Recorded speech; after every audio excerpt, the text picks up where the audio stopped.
What's up? It's Friday. We're ready. Coffee is doing its last drip. There's a cat trying to crawl in my armpit because she thinks there's a hole there, but there isn't. And you're here. And now it's time for first cup. Alright, coffee's done pouring through. And here we go. 3, 2, 1. Good morning, everybody. Welcome. Today is Friday. It's October 23rd. Woo, Friday 2020. My name's Jeremy, and this is my first cup of coffee.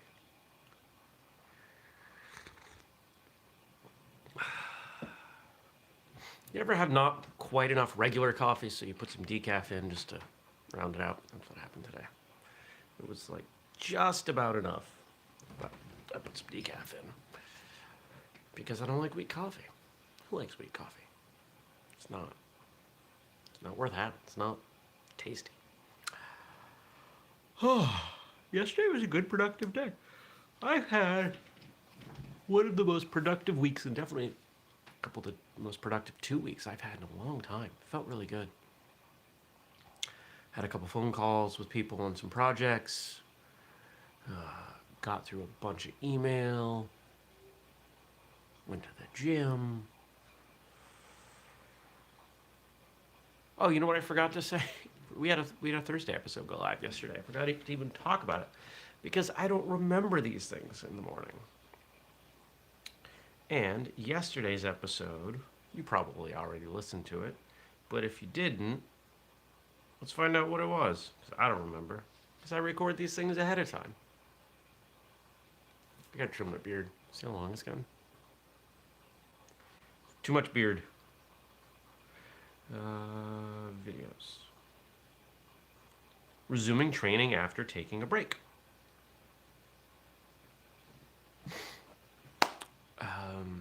Yeah, that was an episode I recorded with Andrew. We talked about the challenges of taking a break.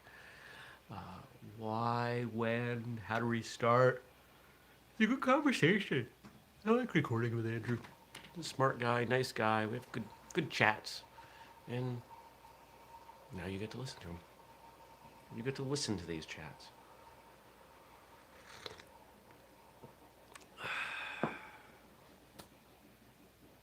Well, what's today gonna be? Today, I'm hoping, knock on wood, I can take a half day. Got a client about a half-hour drive away. But I gotta be there for 9. And every time I go up there, things take way longer than I think I'm going to, which is fine because they're paying me by the hour. And it's not that I make them take too long, it's that they do. Okay. But then after that, I don't have much. I might pop into Panera and just deal with any of the email that came in the morning so I can not worry about anything over the weekend.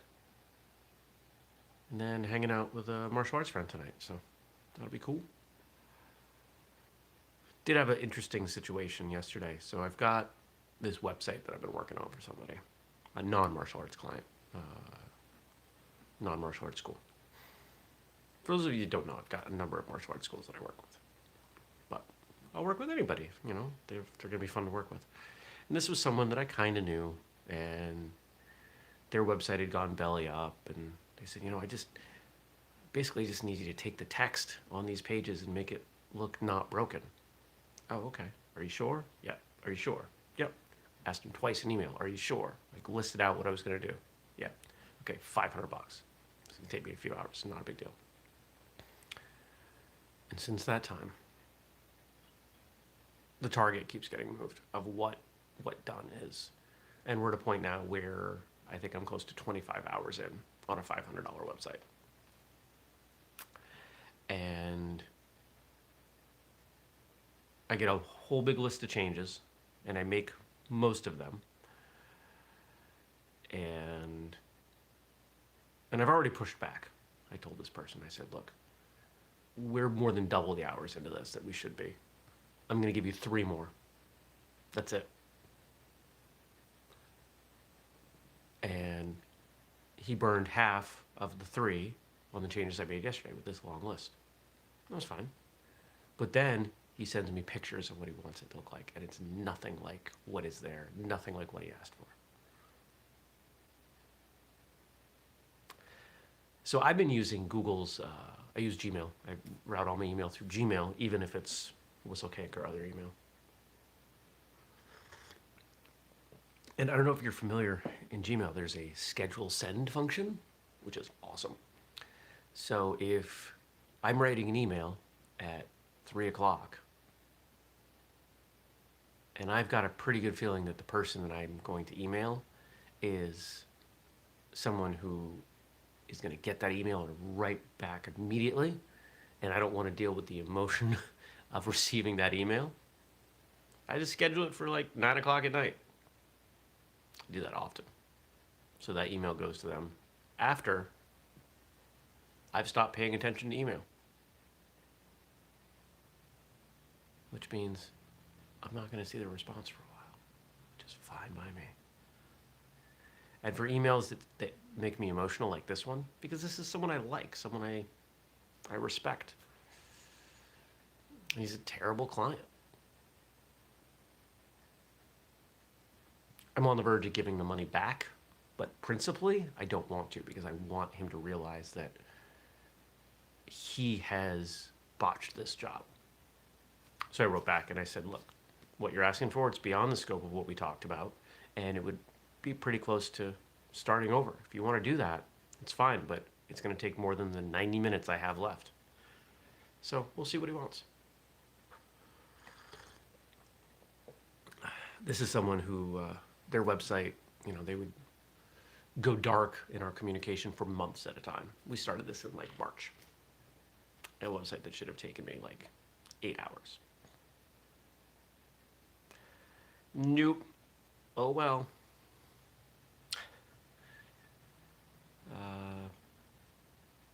What else happened yesterday?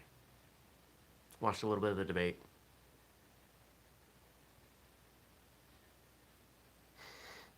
I don't know why, but I did.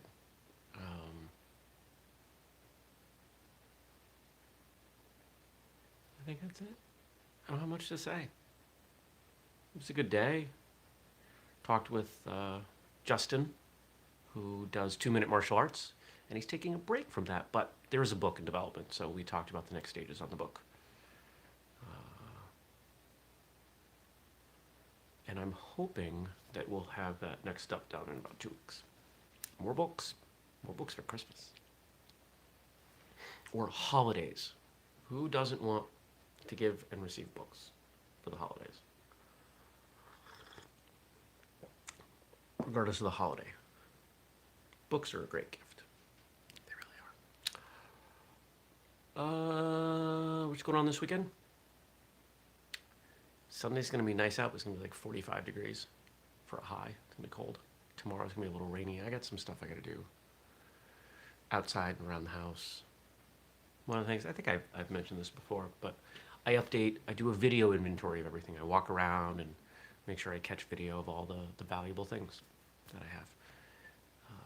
So that way, if, God forbid, something happens here, I've got proof. It gets uploaded to Dropbox.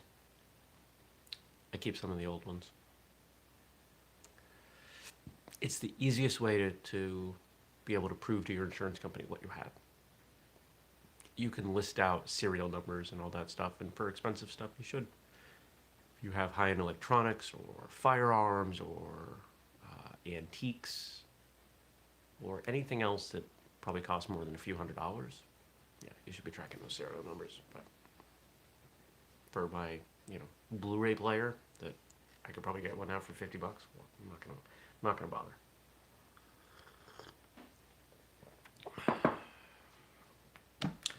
All right, let's see what questions, comments, feedback, and such you all have for me today.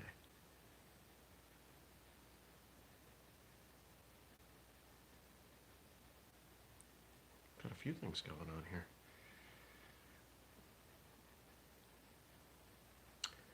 Nish is saying, if I like sci-fi shows, try The Expanse. I've heard good things. I'm trying to remember if I tried watching it. I think it's one of those shows that I gave it like 15 minutes and it didn't suck me in, so I didn't. I have a hard time getting going with shows. Oh, here are jokes from Frank. So this week, Frank reported for jury duty. Why did the man show up for jury duty with a towel and sunscreen? Because when he called in to make sure he had to come downtown to serve, the jury coordinator told him to come prepared to stay all day in the jury pool. Why did the judge dismiss the entire jury made up of black cats? Because each of them was guilty of perjury. What's the one thing that never works when it's fixed? A jury. What clothing do you wear to court? A lawsuit. What did the lawyer name his daughter? Sue. Those are good. John saying, this is kind of in response to Nation the Expanse, John saying that he's been watching movies in installments. He's about 30 minutes into Ip Man 3. And I'll do that sometimes too. But it's not, especially if it's a good movie, it's not so much that, it's harder for me to break away. If it's a good movie, it's hard for me to break away. And just, you know. Yeah.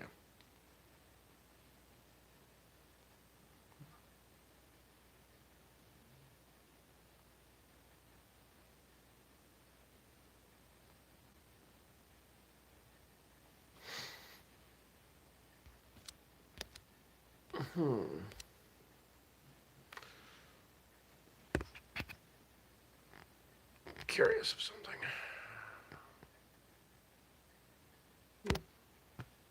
Just checking. Something wasn't acting the same as it was normally, so just thought I'd check.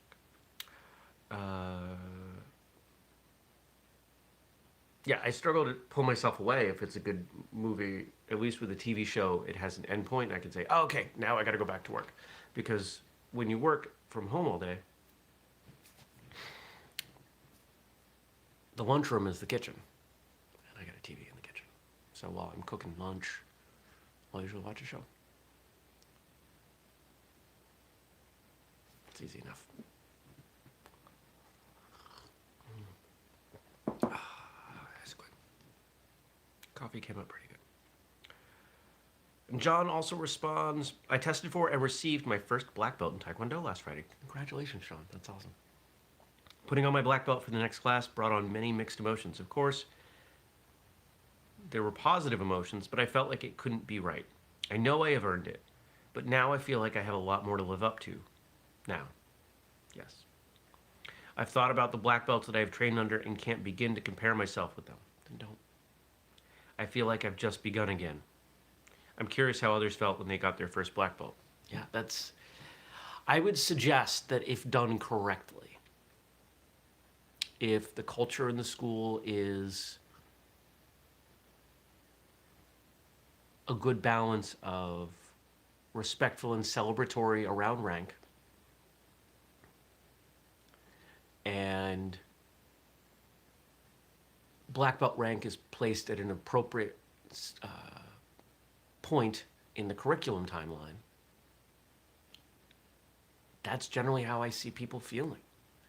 Especially when they've trained a while, they've trained under other people, a number of other people.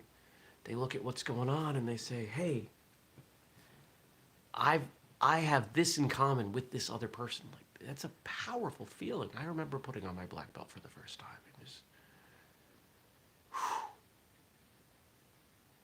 It was surreal. I remember it.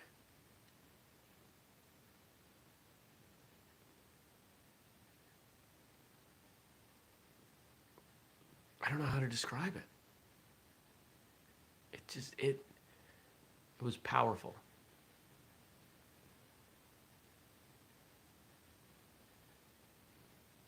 And I think, the question of deserving it is something that a lot of people struggle with.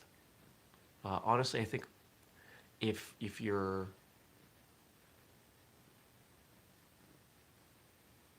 ego is appropriate and the timing of your rank advancements are appropriate, there should always be a little bit of a feeling of, I don't know if I deserve this.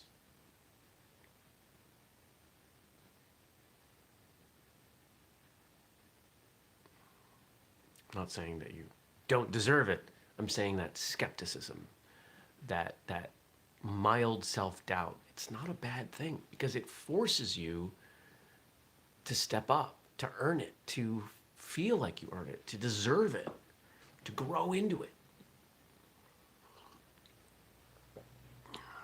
The secret is your instructor or instructors or whatever. Oh, I got something in my eye. Couldn't tell. They see you differently than you see yourself in your training. Oh, what is in there? Go away, whatever is in there. I've known a number of martial artists who, they're just so down on themselves. And you watch them compete or train, and there's so much to who they are as martial artists that they don't see themselves. And a good instructor recognizes that. A good instructor will help you see that in yourself, but it's not always easy. What's the responsibility of an instructor? To guide a student along their path of personal growth in the martial arts. That can take a lot of different actions. There's no one way to do it. It's an art, not a science. Congratulations, John. We've got 3 quotes for the Karate by Jesse week, we'll call it that Frank gave us. Thank you. And let's read through these. Recently, some karate men have used funny and strange sounding names for their own styles of karate. A karate man of this kind does not have a real understanding or knowledge of the orthodox karate, or he has no confidence in his ability as a karate man. He uses these funny sounding names for his own style of karate as an evasive answer when he has a hard time demonstrating a very difficult technique or even an incomplete one. Karate does not have any one style. Karate molds an individual to be the only object of defense or offense, and through this, it teaches the fundamental concept of self-protection. Kanken Toyama, the founder of Shudokan Karate.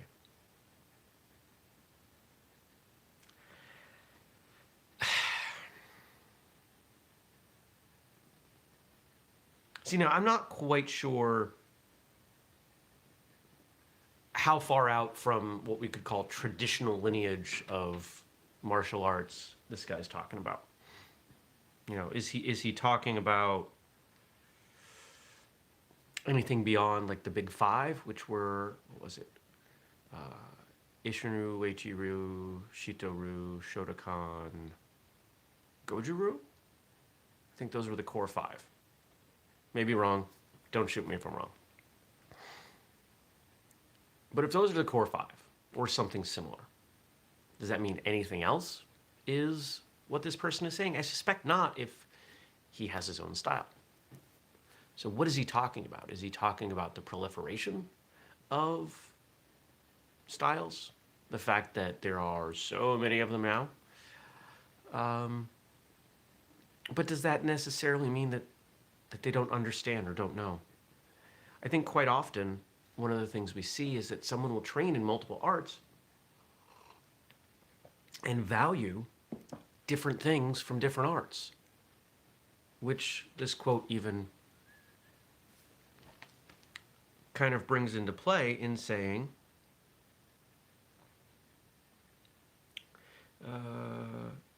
karate does not have any one style, it molds an individual.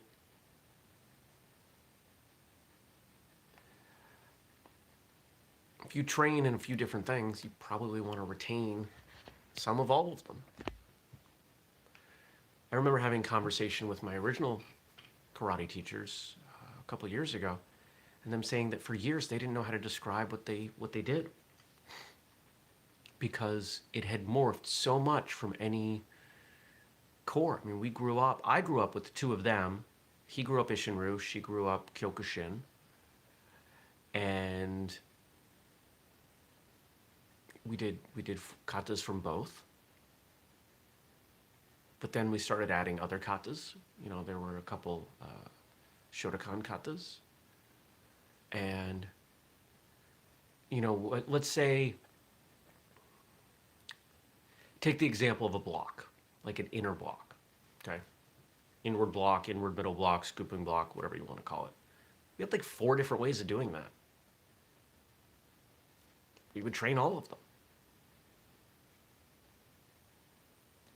There was a lot going on there. There's nothing wrong with that.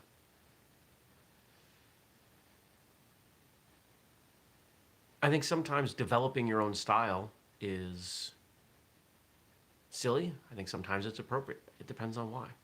Is it happening because you don't want to answer to anyone else? Probably not a great reason. Is it because you appreciate the mental exercise of developing the curriculum and laying out what is and is not your style and then teaching that to other people? That might be completely legitimate. What's wrong with that? All goes back to the why.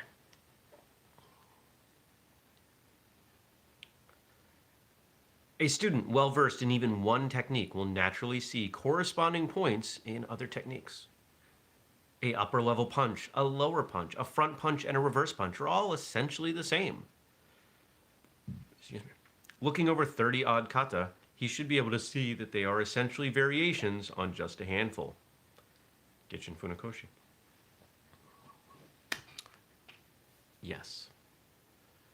One of the challenges that I see, or maybe frustrations, is that so many people who train just train out of memory and repetition. It's not,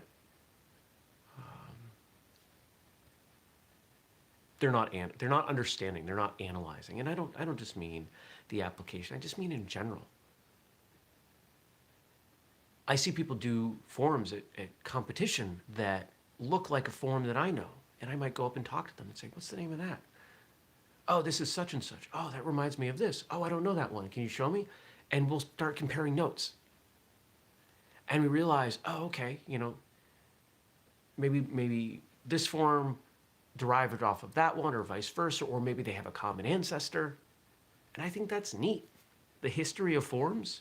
I'm sure somebody out there has made like a family tree of martial arts forms, because there are some that really play off of others, especially when you look at the Japanese and the Okinawan arts.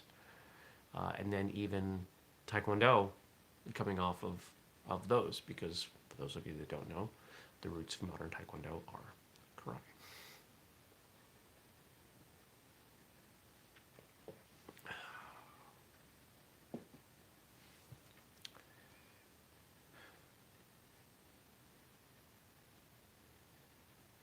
And this kind of goes back to the first quote, and me talking about we had 4 different ways to do a particular block.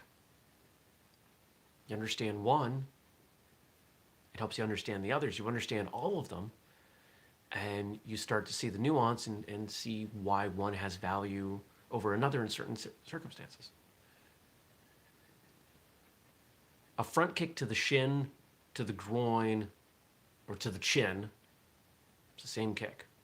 But you don't use them at the same time, the same distance, with the same opponent. Training all of them, understanding all of them is important. By the way, when would I front kick someone in the chin? Never. Maybe sparring. Maybe in a demo. On the street? No. I'm kicking him in the knee repeatedly. And our last quote for the day. Our teachers did not give us a clear explanation of the kata from old times. I must find the features and meaning of each form by my own study and effort, by repeating the exercises of form through training. Tsuyoshi Chitose, founder of Chitoru. Yes. See, I think that is valuable. To take a form that you know and develop your own understanding of what it's doing, how it's doing, why it's doing, to train that on your own, to get people to throw techniques at you so you can figure it out. Knowledge that you acquire yourself through your own understanding is much more substantial, much more transformational, and sticks around longer than what somebody tells you. This is why experiments happen in science class. Because for you to see and understand the chemical reactions or whatever it is, that's much more, it's longer lasting. One of my favorite drills around this was we would have kind of free form application. This was back when I was training karate, so we called it bunkai. And you would do the form. And the people attacking you had to give attacks that most easily translated into the person doing the form without modification. So the person in the center had the easy job. You're just doing the form slowly. And the people on the outside, oh, okay, I'm going to throw a kick here. And you start to get like some really interesting stuff, especially with, younger kids who are willing to try really crazy things. And once in a while, one of those things made a lot of sense. If you've never done that drill, try it. Take your most basic form. See what happens. I think you'll see some interesting stuff come of it. You'll see, for some people, lights will come on. For other people, no lights.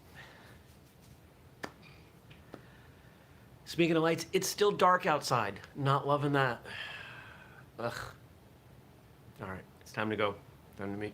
Time to me for ready, get the day. Okay, let's walk back that Yoda speak. It's time for me to get ready for my day. I gotta go jump in the shower, make another cup of coffee, and get on the road. Breakfast. Got a breakfast in there too. Thanks for watching. Thank you, William. I hope you have a great day. I hope you have a great weekend. I hope you will leave some questions or comments in the comment section below once the show closes, because we do this show every weekday, 6:30 a.m. U.S. Eastern Time. If you're watching, or if you're watching later, you can still leave comments. If you're listening as an audio podcast and you have a question or something, email me, jeremy@whistlekick.com. If you want to support the work that we do at Whistlekick, you've got the Patreon, patreon.com/whistlekick, or you've also got the store, whistlekick.com. Use the code FIRSTCUP15, lets me know that you're a fan of the show, and that's why you're buying something. We're changing stuff around there all the time, so check it out. Thanks again. Have a fantastic weekend, and I'll see you back here on Monday. Peace.